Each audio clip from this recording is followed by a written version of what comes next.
Ashama akkam jirtanii fayyaa jirtanii nagaa keessanii har'a wayyaa takka baddee dhufeera. Har'a ejjee kan jedhamu isiniif hojjedha. Amma shunkurtii maataa lama kan ta'e immoo jira.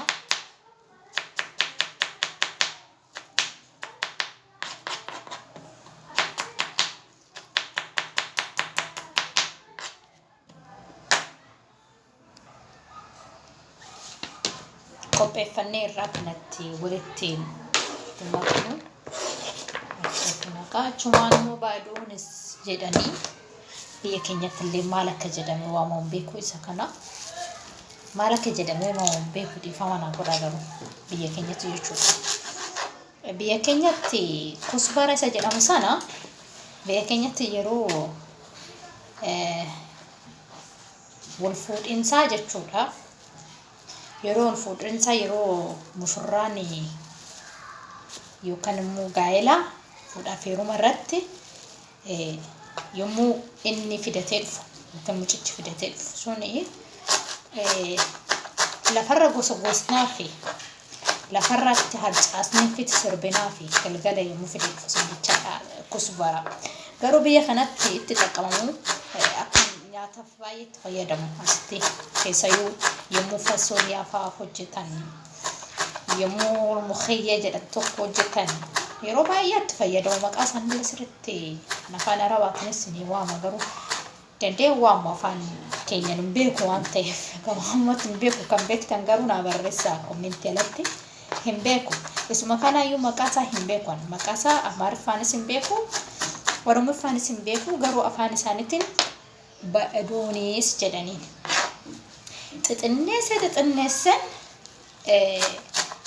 xixinneessan muraa jechuudha.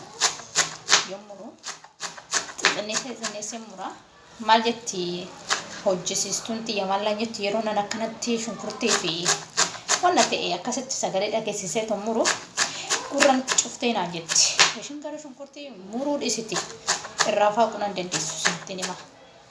Gurranatti cuftee naan jetti. Kana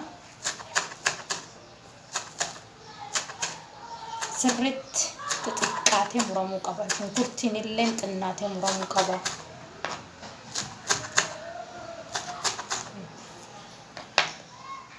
Shunkurtiinis xinnaatee muramuu qaba. Wanti hunduu xinnaatee gochamuu qaba.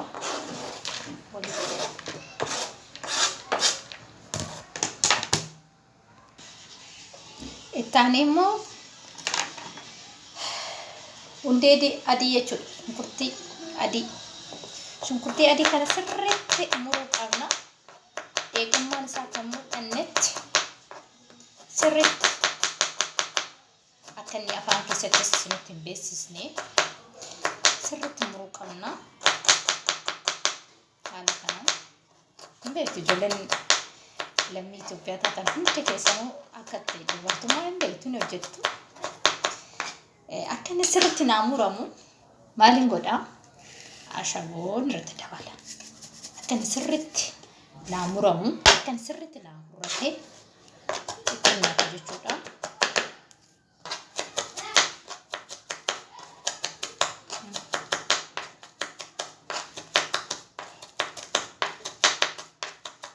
Qonnaachuu qaba. Akka inni afaan keessatti nu baheetoo kophaatti bahee nu gubni yookaan immoo bifa shunkurtii adiitiin hin beektu haala isaa nama gubaa yeroo tokko namni hin jaalanne jiru yommuu akkas ta'e nuti hin jaaladhu yoo natti mul'ate utuma nyaachaa jiru nyaata tokko nyaachaa jiru wanti kun natti mul'ate hin jaaladhu. Kana itti aanee immoo timaatima lama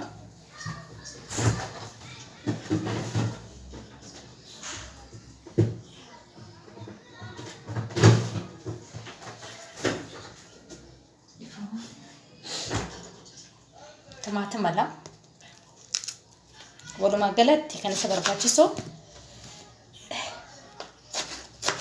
shunkurtii diimaa yookaan hundee diimaa jechuudha.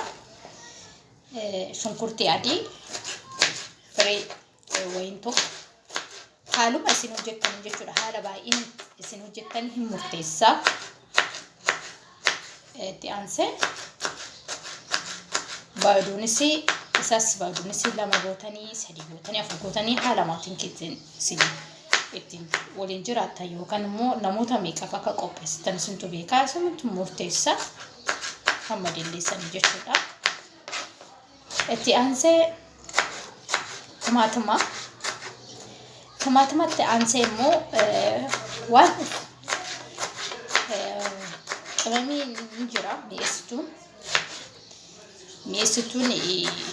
torbas kan jedhan hin jira sababa haraat kan jedhani akkasumas kammuun yeroo hunda faayidaan kammuun ani yeroo hunda kammuuni kana yeroo hunda fayyadama maal itti fayyadamtoo jettan fakkeenyaaf ijoolleen laguu keessa isinitti dhufuu jiraate kammuun ni jira kammuun daakamaan ni jira kan hin daakamne ni jira kan hin daakamne san yoo argattan jechuudha fireesaa daffistanii qarafaa wajjiniin daffistanii yoo dhugdan xuriin keessan yoo dhumuu isinitti dhufeessan akkasitti yoo dhugdan garaan keessa isin dhukkubu garaan muuraalleen isin waan jedhu jechuudha yeroo sana kanaaf namni jaalladha akka fayyadama yeroo baay'ee. Egaa kunuuti sababa haraat kan jedhani yookaan immoo 7 spicy jedhama. Itti aanee qarafaa xinnuma ishee yookaan immoo irfee itti aanee black pepper yookaan immoo waraqaa aswad waraqaa gurraacha warsi jira maqaa isaanii hin beeku waan ta'eef barreessa afaan oromootiin maqaa isaan beeku garuu black pepper yookaan immoo bahara aswad inni achumaan kammuun akkuma isin jedhan baay'ee namatti tola inni kuni. Okay. Amma wanti isin maal godhaarti micoomtuun jechuu dandeessu. Madaamonni yookaan immoo namoonni baay'een isa kana raawwatanii inni kunis maal yoo seetanii baking powder vanilla maaliif fayyadamtee yoo naan jettan vanilla maaliif fayyadamtee yoo naan jettan akka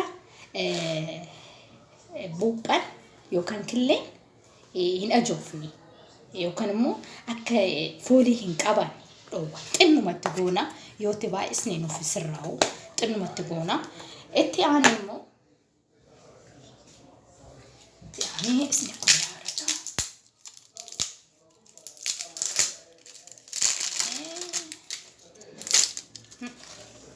inni kun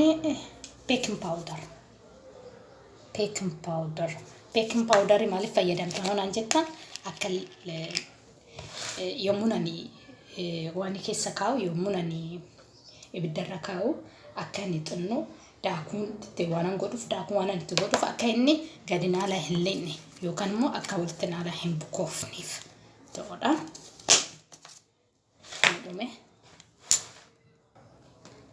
Itti aanee buuphaan kun wal caala. Argitanii? Sinitti mul'ata bacha. Wal caala. Buuphaan kun wal caala. Kanaaf buuphaa akkana yoo ta'e 6.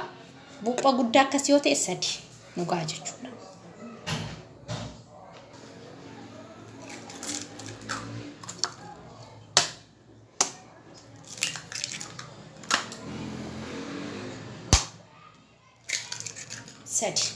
Nugaa jechuudha. Akka bishaan ittiin goone bishaan yoo itti gootan foolii badaa isiniif laata. Buuphaan yeroo hundaa bishaan ittiin godhina. Itti aanee daakuu 1 2 3 4. Okay. Akkuma isin jedheera akkuma raaksisii hamnuujaa akkuma isin barbaadaniin jechuudha. Akkuma isin baay'ina isin barbaadan sanaan gootu isin jedheera. Baay'ina isin barbaadan sana 10 illee gochuu dandeessu. Buuphaa 10 illee gochuu dandeessu. yookaan immoo kiiloo kan akkuma jirutti itti fayyadamuu dandeessu nama 30 illee yoo kan fayyadamtan nama baay'eedhaaf kan fayyadamtan ta'e jechuudha. Egaa maabiraatiin hin jiru ibsaan waan hin jirreef isinitti agarsiisuu hin danda'u haala kanaanii namatti tola baay'ee namatti tola. Egaa kanaan hojjedhee buuphaa 4 baaduunis 2 yookaan isaa olis gochuu dandeessu. Baking powder shunkurtii adii 2 3 shunkurtii diimaa 2 gurguddaa isaa jechuudha. Sirriitti diqaqqa godhee muree vaaniilii akkuma isin jeetti fayyadameera. Vaaniilii maal fayyadamtanii akka buuphaan shittaa isaa yookaan immoo bifa zankaa jedhanii kan ilajaa jechuudha akka buuphaan bifa ajaa'ibaa siniin jijjiiramne akkasumas immoo baking powder fayyadameera. Baking powder kana fayyadamee akka inni ibidda keessa yommuu seenu zayitii keessa yommuu seenu akka inni naala fitirtakki jedhee addaan hin baane addaan hin yaane jechuudha. Zayitii keessatti naga seeniitu xabbafamu kana egaa kana fakkaata. Chittaan isaa baay'ee kan namatti toludha. Akkasumas immoo maalini kan biraa kanaa fi kana isinitti himee timaatima situ godheera. Achumas immoo naana situ gochuu qabdu. Naana goggogaa itti godhe waan ta'eef naana goggogaa itti godhe naana goggogee waan hin qabuuf goggogaa itti godhe. Isin immoo naana jiidhallee yoo argattan baay'ee filatamaadha butanii sirriitti hojjechuu dandeessu jechuudha. Egaa kaamera naannessuu hin dandeenye kun olaanaa haaluma kanaanii distii qopheeffadheera. Osiritti mul'ate dukkana osiritti mul'atu fakkaata. Kanaaf haa kanatti ta'e zayitii leetirii walakkaasa akka inni sirriitti liqeeffamuuf liqeeffamee sirriitti liqeeffamee too waan jedhu jechaadha. እና ዘይቲን ነው ኢሰና ኬሰ ጎና jechuudha. ዘይቲን yoo ho'e keessa goona fal'aanan fuuni hoto hin baayisin xinneessinee keessa goona. Egaa dukkana keessa waan jiruufani kunolaal amma kana bichaatti amma kana qofatti kaa amma kana manka kana keessa kaa. Ifama garuu yeroo jiraatti fenne waan akkasatti viidiyoo fayyadamee hojjedheen beeku waan ta'eef ifama naa godhaa kun amman manatti fayyadama. Akka maal ta'e akka bahuuf maal lallaa jechuudha dhumarratti. Dhugaan sin jedha nyaata salphinaan dafee isinii ga'uudha nyaanni kun. Biyyuma keenyatti illee Itoophiyaatti illee galee hojjedheera biyya keenyatti jechuudha nyaata mi'aadha. Akka caalaan namaatiin keenya nyaata arabootaa sirriitti nyaatanii garuu jaalalaan nyaatanii yommuu dura dhufu niitiin ani bira hojjedhu haala gaariin hojjettu sin jettee asqayyaamii wayiitidha dhugaa sin jedha sururaamii wayiitidha jechuudha daftee seeraan hojjettu waan ta'eef hin jaalanne garuu eegan ofii kiyyaa